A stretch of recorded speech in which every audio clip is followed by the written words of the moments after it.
अध्यक्ष महोदय, केवल ज्यादा नहीं 2-3 मिनट ही हम लेंगे, ज्यादा समय व्यर्थ नहीं करेंगे। और भी कार्यक्रम हैं सदन में, और भी बिजनेस है। माननीय विजय चौधरी जी यहाँ बैठे हुए हैं। आप सब लोगों को पता है कि हमारी सरकार जब 7 में थे, इससे पहली वाली सरकार 17 महीने, तो हम लोगों ने जातीय आधारित गणना कराई थी। और जातीय आधारित गणना इसलिए कराई थी क्योंकि राज्य सरकार जो है सेंसस नहीं करा सकती, इसलिए हम लोगों ने सर्वे कराया था। और उस सर्वे के आधार पर हम लोगों ने आरक्षण की सीमा महोदय 65% करने का काम किया था, जिसमें कि पिछड़े, अति पिछड़े, दलित, आदिवासी समाजों का आरक्षण हम लोगों ने बढ़ाया और ईडब्ल्यूएस 10% एज इट इज रखा। आज संविधान दिवस है महोदय, और संविधान दिवस के दिन पर कम से कम ये चर्चा, कम से कम सरकार से अपेक्षा ये की जाएगी कि इसका कम से कम जवाब देने का काम करे। और इस दिशा में आरक्षण जो हमारी सरकार, जो महागठबंधन की थी पूर्व में, जो 65% हम लोगों ने बढ़ाया था, इसके लिए क्या कदम उठा रही है फिर से लाने के लिए। अध्यक्ष महोदय, आप जान रहे हैं कि हाई कोर्ट 9/11/23 में यह पारित हुआ था, मेरे जन्मदिन के अवसर पर, आपको बखूबी याद होगा। और ये 20/6/24 को जो है मना कर दिया गया हाईकोर्ट द्वारा, और ये दिया गया कि इसका जो है प्रॉपर स्टडी जो है नहीं हो पाया है, इसको देखते हुए इसको निरस्त कर दिया गया। हमारा ये सवाल है महोदय कि जो संदेह नीतीश जी को था, माननीय मुख्यमंत्री जी को था, आपको था, हमको था कि भाजपा के लोग जो है किसी ना किसी प्रकार से कोर्ट जाकर के इसको निरस्त कराएंगे। इसलिए माननीय मुख्यमंत्री जी ने एक मिनट मेरी बात तो सुन लो।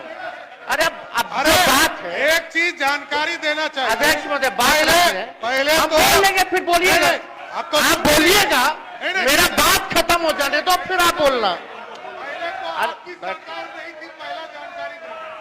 अरे नीतीश कुमार की सरकार थी, आप कौन थे? महागठबंधन की सरकार, जैसे आप है ना, जैसे आप हैं। अभी किसकी सरकार है? भाजपा की सरकार नहीं है क्या? देख के बोलिए, भाजपा की सरकार नहीं है क्या? क्या बोलिए? तो बिना आधार और प्रमाणिकता के किसी भी पार्टी के बारे में इस तरह का बयान देना जिम्मेदारी के पद पर बैठे संविधान के दिल में शोभा नहीं देता है।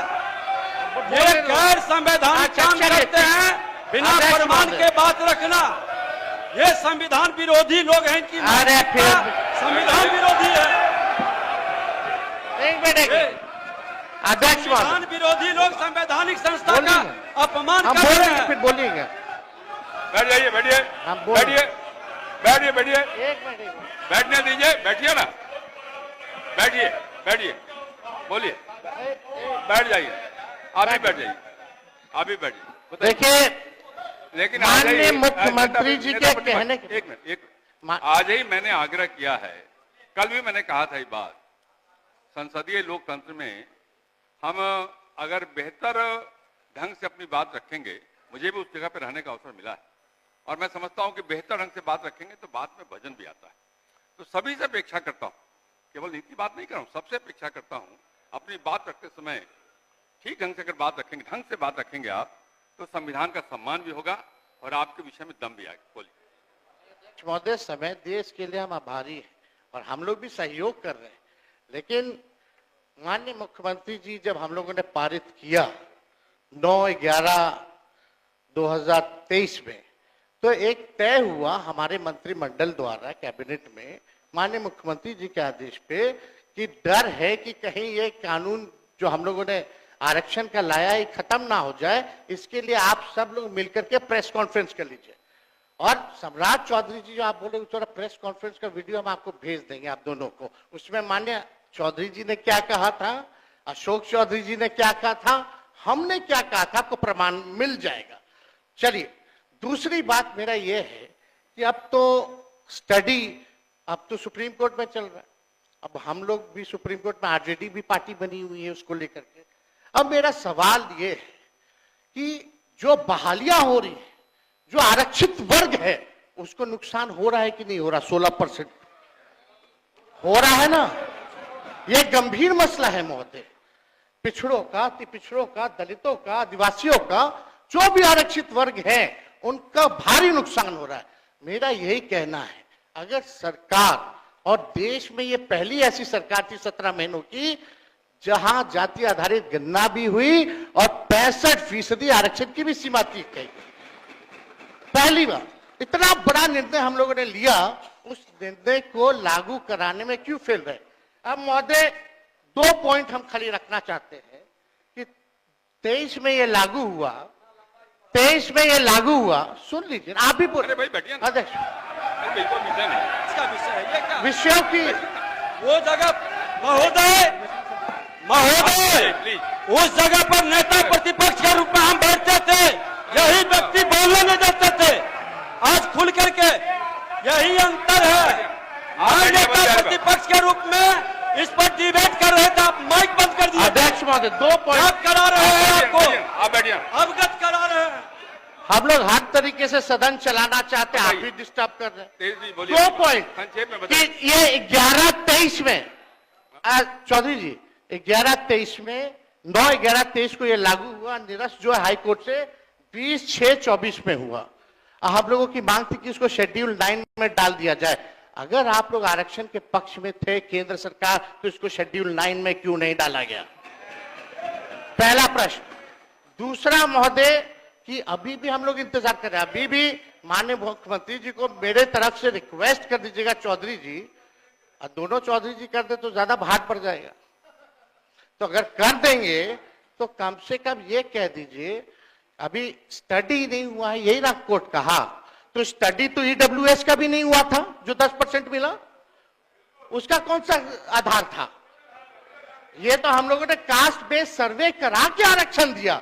तो अभी हम लोगों की यही मांग है कि सरकार अगर इच्छुक है, आप दोनों बलवान लोग बैठे हैं, दोनों दो डिप्टी सीएम हैं, पहले हम अकेले थे तब हुआ था, अब तो दो है।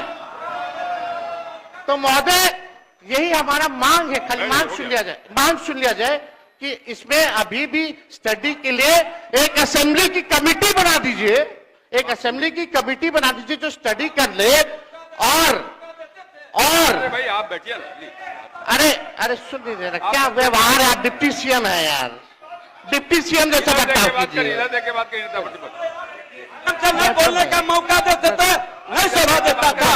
मांग ही नहीं अरे रख रहे। संवैधानिक पद का हमारी ये मांग है संविधान कि की बात स्टडी के लिए महोदय न्याय की बात कर एक रहे हैं। कमेटी विधानसभा की बना दे सरकार, शर्म आनी चाहिए उनको। 4 दिन का ये जो 5 दिन का सत्र है, इसको 1-2 दिन और बढ़ा दे और कैबिनेट से जो संशोधन करना है कम से कम 65% नहीं 85% कर दीजिए। आप 10% और बढ़ा करके बिल ले आइए, हम लोग सब लोग मिलकर के पास करने का काम करेंगे। यही मांग है।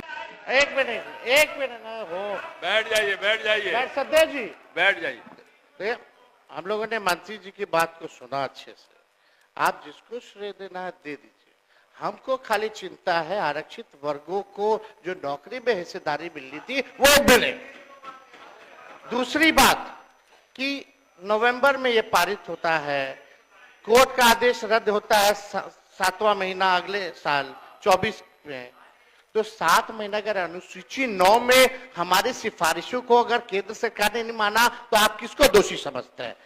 दूसरी बात, तीसरा महोदय जो हमारी मांग थी, अभी भी आप कमेटी बनाने के पक्षधर है कि नहीं? और दूसरा बिल ले आइए, उसमें संशोधन कर दीजिए, उसमें 75% था, इसमें 85% करके लाइए, हम लोग बढ़ा देंगे, बस यही चाहिए। माननीय मुख्यमंत्री सम्राट चौधरी।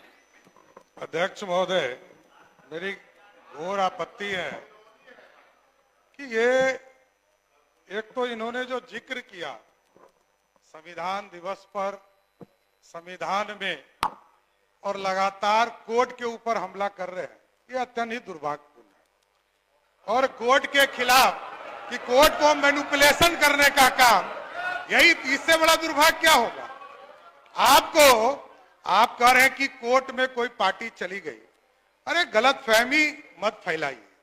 आपको 15 साल आपके आदरणीय माताजी पिताजी को राज करने का मौका दिया था, एक व्यक्ति को आरक्षण नहीं मिला। बिहार में एक व्यक्ति को आरक्षण नहीं मिला और आप आज आरक्षण की बात कर रहे हैं।